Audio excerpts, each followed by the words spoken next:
I'll round up our survivors, fall back to the dawn. Arbiter will do the same with the elites. Cortana's in there somewhere.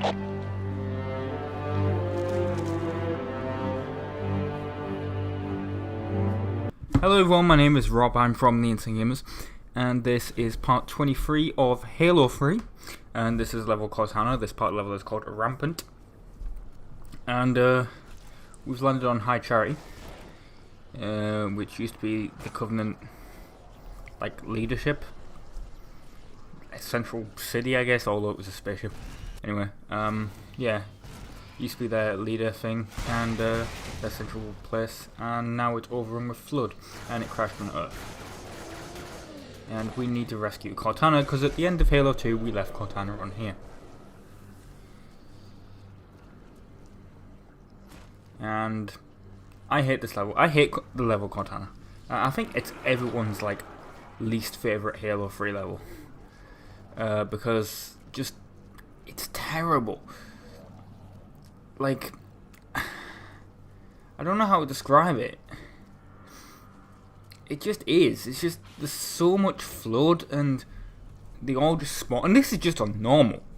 Like, there's people that do this on, like, legendary solo, and they're just like, oh, I always dread Cortana if I'm ever trying to do that, because it's just, it all looks the same. Really, if you look at it, there's too much flood, and like I said, this is just on normal. It's even worse on like heroic and legendary. I remember me and Weimer, well, I should say Red, because that's what he wanted to be known as, but he hasn't done stuff in like over a year, so it doesn't really matter. But yeah, me and Red,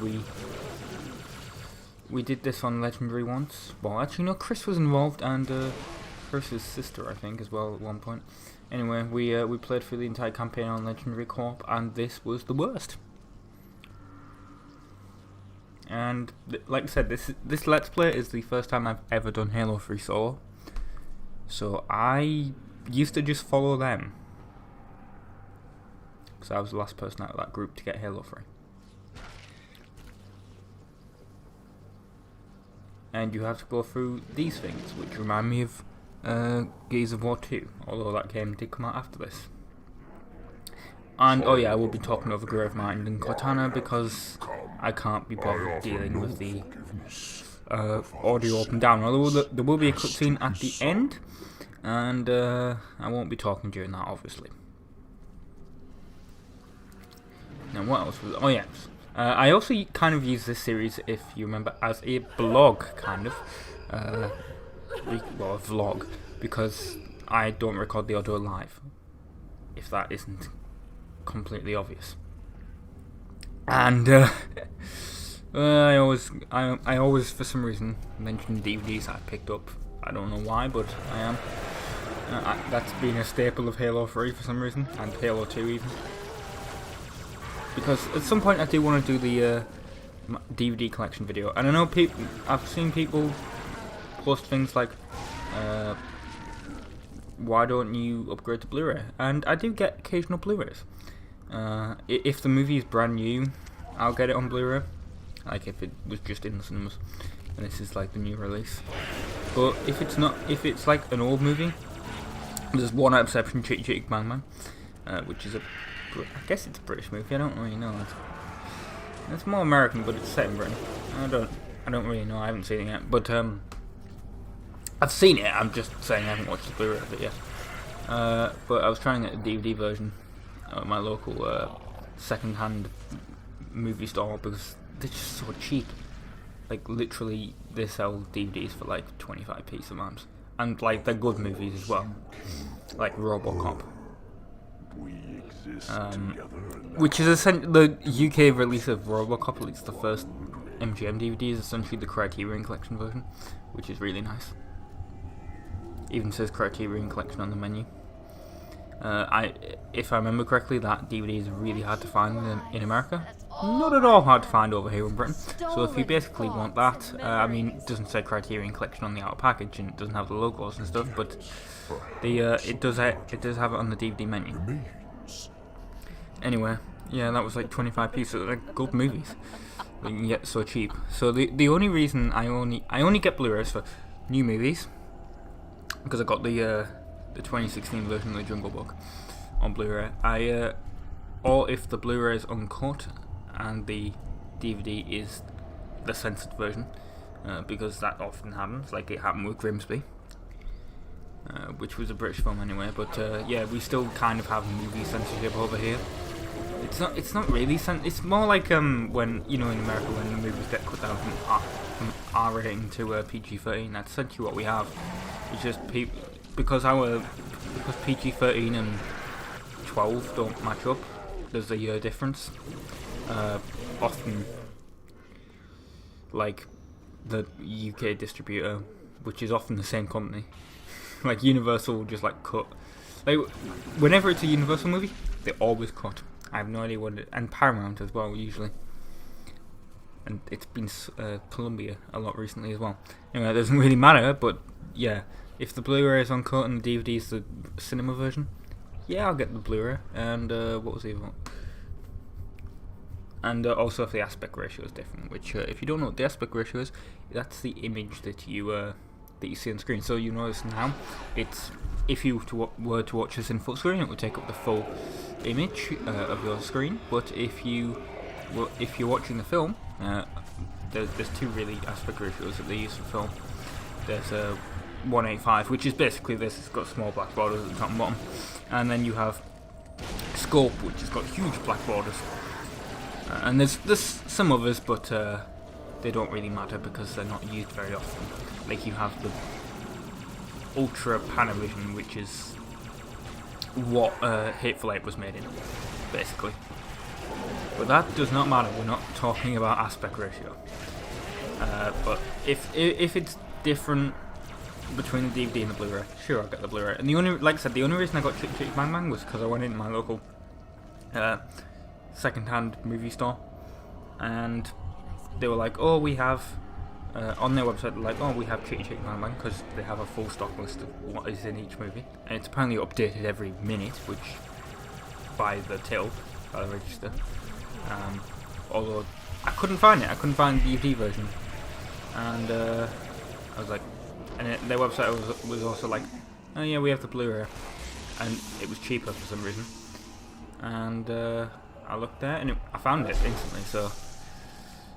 You know, I got the Blu-ray. That's like literally the only old movie I get on Blu-ray, because the DVD versions, honestly, of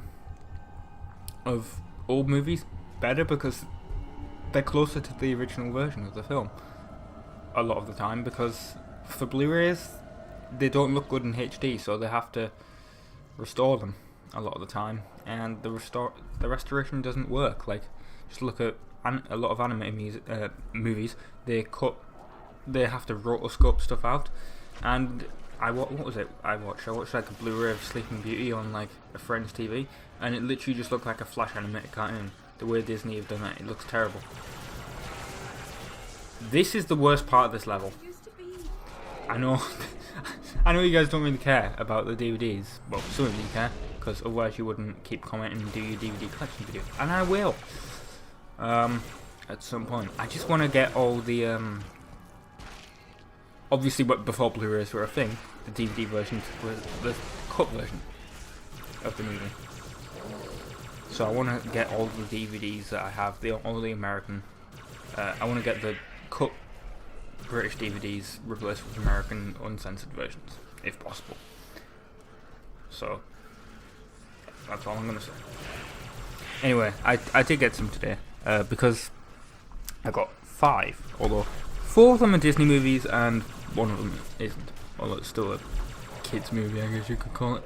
And the reason for that is, well, I don't know if you guys have this in America. Basically, in Britain, about twice a year, Disney will have this special offer, which is you get 2 of their movies for £7 or £10 for Blu-ray, and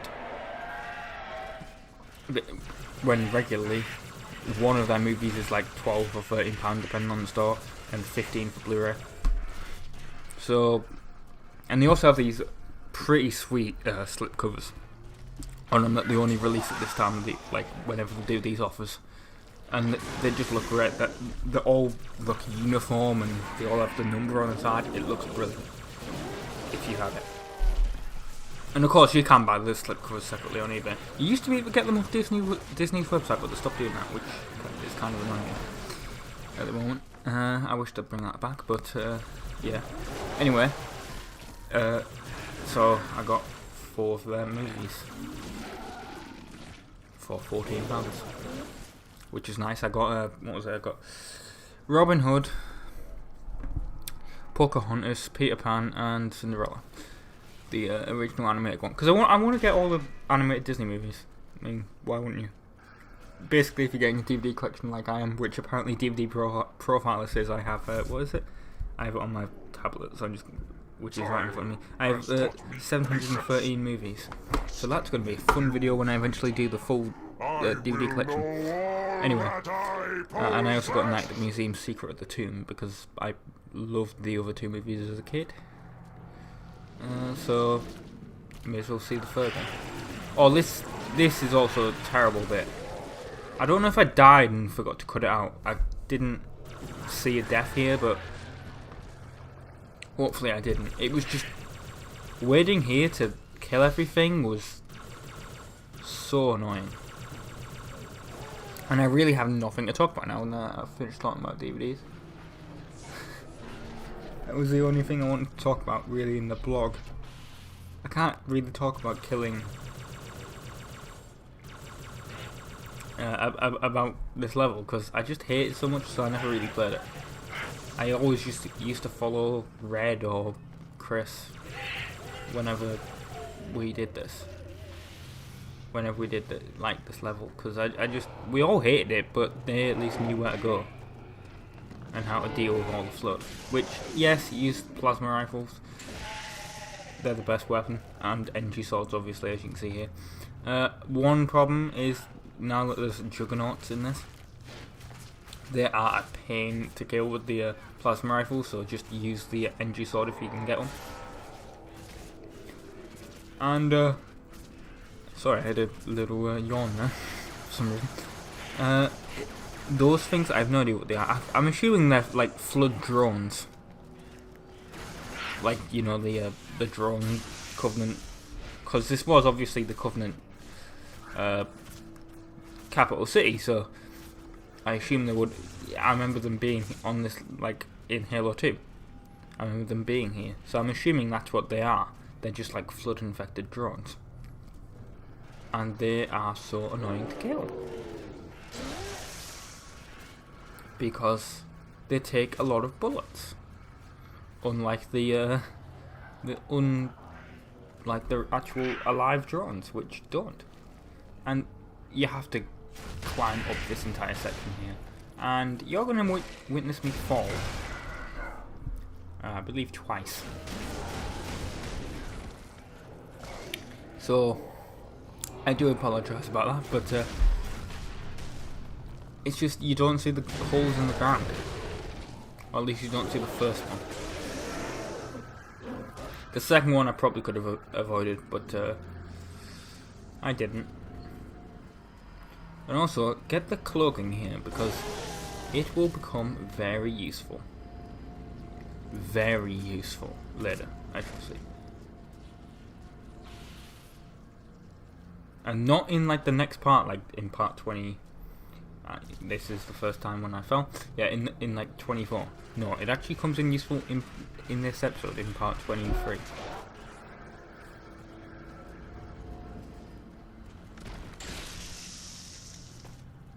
Yeah, it's a flood juggernaut if you didn't know.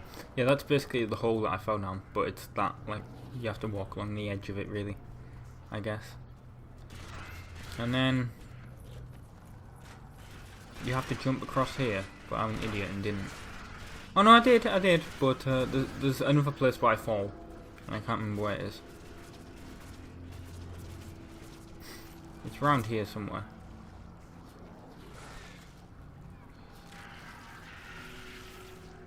wasn't really falling, was it? I just jumped down. I thought I fell, but apparently I didn't. This level is just so terrible, though. Like, whoever... I watched Galaxy Quest the other day, which I love Galaxy Quest if you've never seen it. But basically, you know, at the end when Sigourney Weaver's just like, she sees the Chomper things, and she's just like, whoever wrote this episode should die. That's essentially how I feel. Like, whoever designed this level, I hate you. And I think the entire Halo community hates you, really. This level is terrible. And yeah, once you get up here, you have to get to that hole over the other side. But you can't jump straight across, obviously, because you will die. That is put there just so the dumbass, like, first the noobs of although really, if you noob, you've died a lot more before, like, in this level. But yeah, just so you don't jump across. And I'm going to assume that I probably did that the first time I played this level with Red and Chris. And Chris's sister. And I wish Cortana would like stop slowing us down. And Gravemind as well. I wish you could go at regular speed. This would be so much more useful.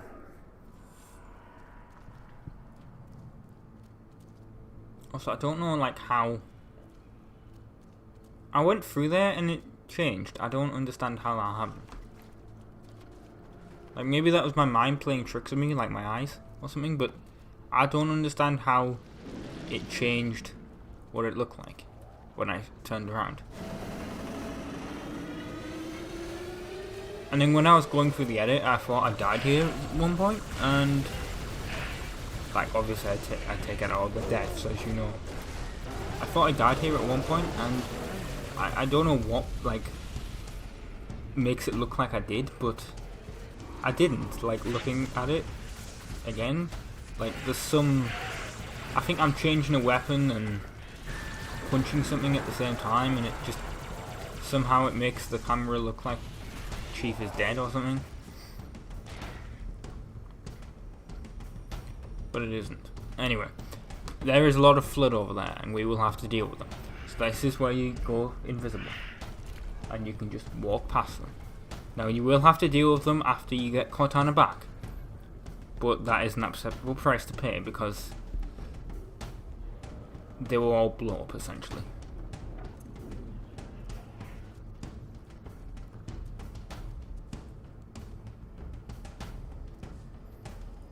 And then we're going to get 2 more bits of Gravemind here because he's angry that we made it through all those flood. Yeah, here we go. No more sadness, no more anger. Oh no, this is Cortana, but we do get Gravemind. Oh, here we go. Yeah, we've got more Gravemind, and then we're going to go through this door and get more Gravemind, and then that's really the end of the episode. It's so annoying. I just want this level. I mean, thankfully this level is only 2 parts, but I just want it to be over. And I wanted it to be over while I was playing. Like, watching it back, I wanted it to be over more.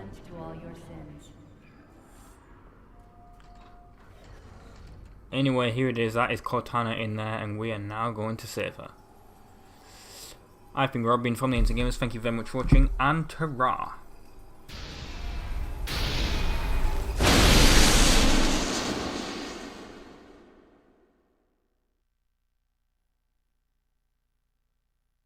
You found me.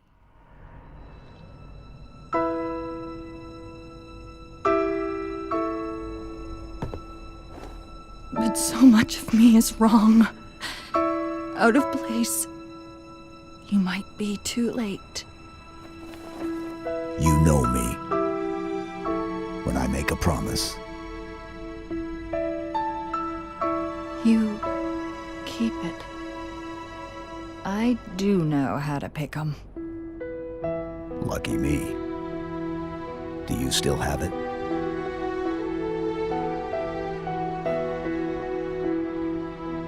The activation index from the first Halo ring.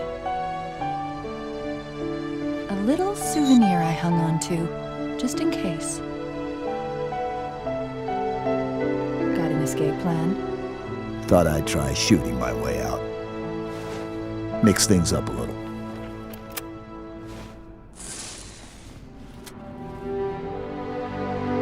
Just keep your head down.